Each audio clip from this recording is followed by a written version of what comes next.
Dear students, good morning. Business economics की online class में आपका फिर से स्वागत है। लास्ट वीडियो में हमने रॉबिन्सन और जेके मेहता के बारे में पढ़ा था कि वो अपनी अपनी क्या कहते हैं कंसेप्ट में या अपनी परिभाषाओं में क्या कहते हैं, उनका सिद्धांत क्या कहता है, उनके प्रिंसिपल्स क्या कहते हैं। जिसमें रॉबिन्सन ने कहा था कि जो साधन है, जो रिसोर्सेज है वो लिमिटेड है और उनका किस तरह से यूज करते हो वो इकोनॉमिक्स है। और जेके मेहता कहते हैं कि सुख की प्राप्ति करनी है। सुख की प्राप्ति करने के लिए आपको क्या करना पड़ेगा, अपनी नीड्स या वांट्स या आवश्यकताओं को कम करना पड़ेगा, खत्म करना पड़ेगा। जिस दिन आप उनका खत्म कर दोगे उस तब आपको सुख की प्राप्ति हो जाएगी। और उस आवश्यकता को कम करना या खत्म करने के लिए जो आप प्रयास करते हो, पैसे को खर्च करते हो, वही अर्थशास्त्र है, वही इकोनॉमिक्स है। ठीक है, उनका सिद्धांत ये कहता है। अब तीसरा अपना सबसे इंपॉर्टेंट चीज आती है अगला कौटिल्य। 5 नंबर पर आता है कौटिल्य। कौटिल्य आपने नाम सुना है? कौटिल्य का मतलब था जिसको अपन कहते थे चाणक्य। इसी पर्सन का नाम था चाणक्य। चाणक्य कौन था? चंद्रगुप्त मौर्य को बनाने वाला, है ना। एक साधारण इंसान को, एक साधारण सा लड़का था जिस चंद्रगुप्त मौर्य, जिसको उसने राजा बनाया और बहुत बड़ा वो विद्वान माना जाता था। कौन? कौटिल्य। तो कौटिल्य ने कुछ अर्थशास्त्र की परिभाषाएं उस समय पे दी थी जो प्राचीन अर्थशास्त्र अपना माना जाता है। प्राचीन अर्थशास्त्र का दर्शन जो माना जाता है वो कौटिल्य के अंदर माना जाता है। अपना सबसे प्राचीन अगर माना जाता है तो कौटिल्य माना जाता है।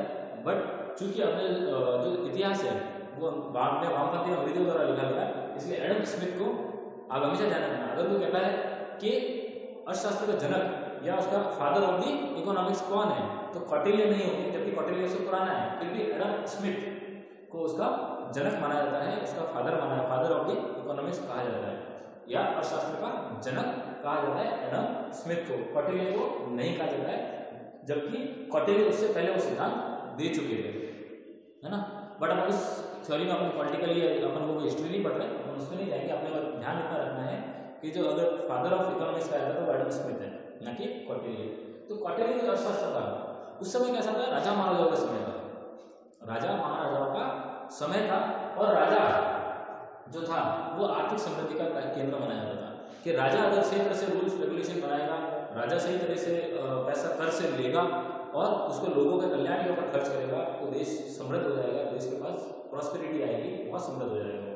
ठीक है। और दूसरा वो क्या कहते थे कि जो भी काम हो मेहनत से होता है, सख्त मेहनत सादा जीवन। वो क्या कहते थे, मेहनत बहुत अच्छी करो लेकिन जीवन के साथ जियो, सादा जियो। क्योंकि उस समय लोगों की आवश्यकताएं कम हुआ करती थी, आज के जैसे नहीं है। आज तो अपने बहुत सारी आवश्यकताएं हैं। आज आपको लाइट, पंखे, मोबाइल, गाड़ी, सब कुछ चाहिए।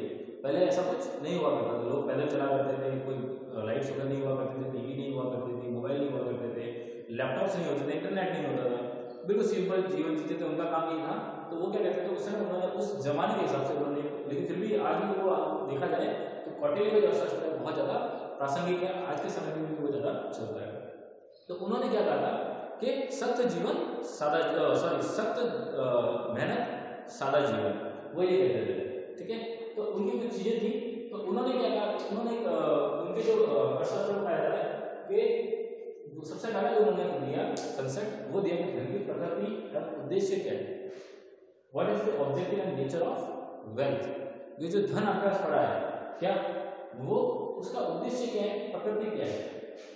तो प्रकृति की नीचे बात करेंगे, पहले हम उद्देश्य की बात करते हैं। तो आज के टाइम में लोग उद्देश्य क्या, धन कमाने से तो लोगों का उद्देश्य है, लोगों का धन कमाने उद्देश्य है।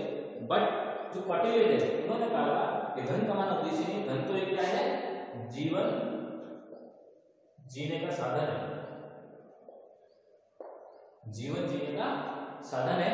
उद्देश्य को प्राप्ति करनी है उसका एक साधन है। क्या आपको उद्देश्य क्या है, जीवन में उसको प्राप्त करना है या जीवन को जीना है, उसको जीने के लिए एक साधन है और कुछ भी नहीं है। धन इतना इंपॉर्टेंट उन्होंने नहीं माना, धन इंपॉर्टेंट है बट सब कुछ हो सकता है, लेकिन धन आपको लक्ष्य नहीं होना चाहिए। मेरा कमाना, धन कमाना मेरा लक्ष्य है। मेरा कमाना लक्ष्य क्या होना चाहिए, जीवन को जीना है अच्छे से और अपने उद्देश्य की प्राप्ति करनी है, उसका एक साधन है। और उसकी प्रकृति की बात करें तो प्रकृति कैसे, 4 प्रकृति उन्होंने गुण बताया उसके। सबसे पहली चीज धन वास्तव में होना भी चाहिए, वास्तविकता में।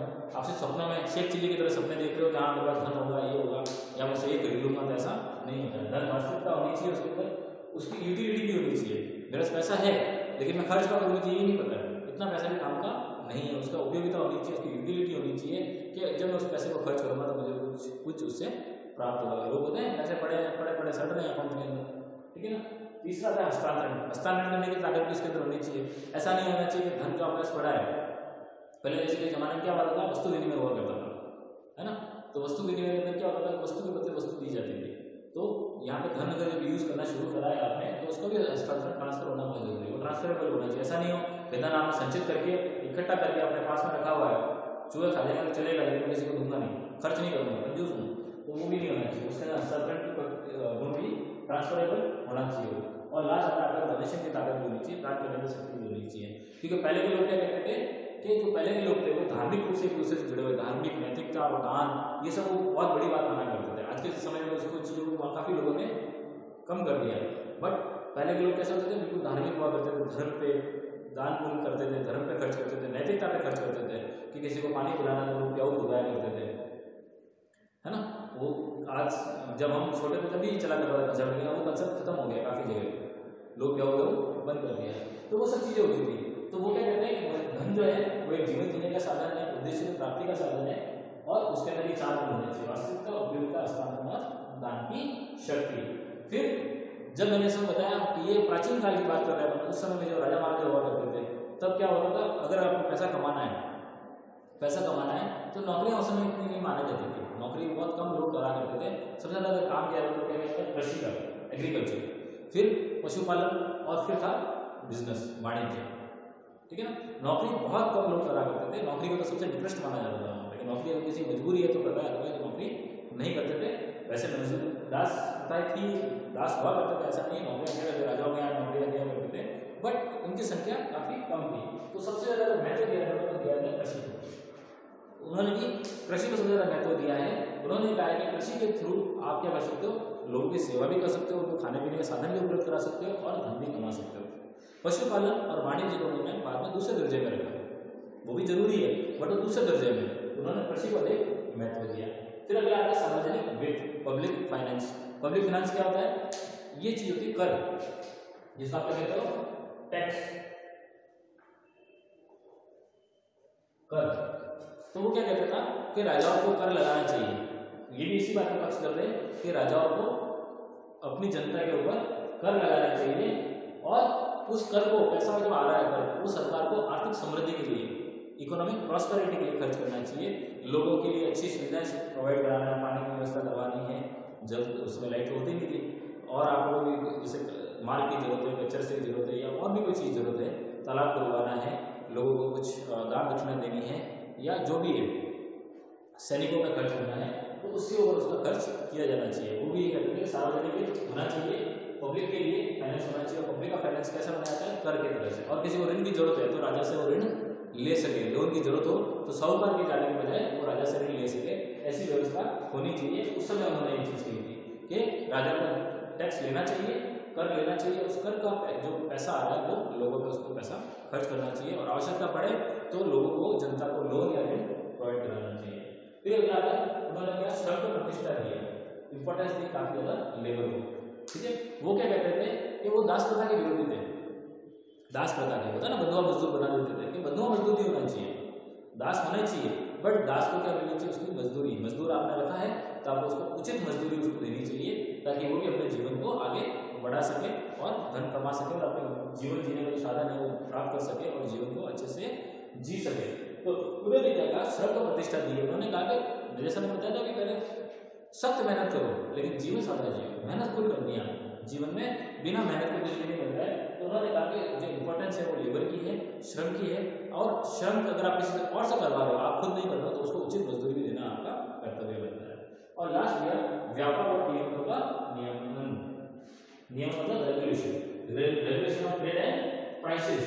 वो क्या कहते हैं कि जिस व्यापार है, जैसे आज भी अपने कुछ नियम कायदे बने हुए, टैक्स लगता है, इसके अलावा कितना माल नहीं बेच सकते, या और बहुत सारी चीजें आपको बिल देना पड़ेगा, तो उन्होंने भी कहा, और कीमतें ज़्यादा नहीं बढ़नी चाहिए, तो उन्होंने यही कहा कि व्यापार और कीमतों का नियमन भी होना बहुत जरूरी है।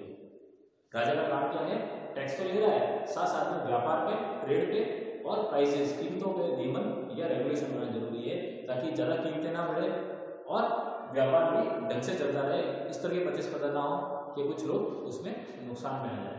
तो ये था उस समय में। आज भी सारी चीज़ें काम किए। तो कौटिल्य ने आज से इतने सालों पहले ये सारे उद्देश्य अर्थशास्त्र को बताया था, जो कि अर्थशास्त्र दर्शन में कहा जाता था। उस समय दिक्कत ये थी कि अर्थशास्त्र को अलग से नहीं पढ़ाया जाता था। उस समय गुरुकुल में अर्थशास्त्र को अलग से नहीं पढ़ाया जाता, राजनीति विज्ञान के साथ ही पढ़ाया जाता था, इसीलिए इनको ज़्यादा मान्यताएं नहीं मिली और कुछ अंग्रेजों की वजह से इनको मान्यता नहीं मिली। अदरवाइज इनकी जो सिद्धांत है वो आज भी बहुत पूरी तरह से फ्रूटफुल है, बहुत ज़्यादा प्रासंगिक है। ठीक है, तो ये था आपका कौटिल्य का अर्थशास्त्र। नेक्स्ट वीडियो में अपन और किसी के बारे में बात करेंगे, इसमें हम बात करेंगे व्यष्टि और समष्टि अर्थशास्त्र, माइक्रो इकोनॉमिक्स के बारे में बात करेंगे। ठीक है, थैंक यू।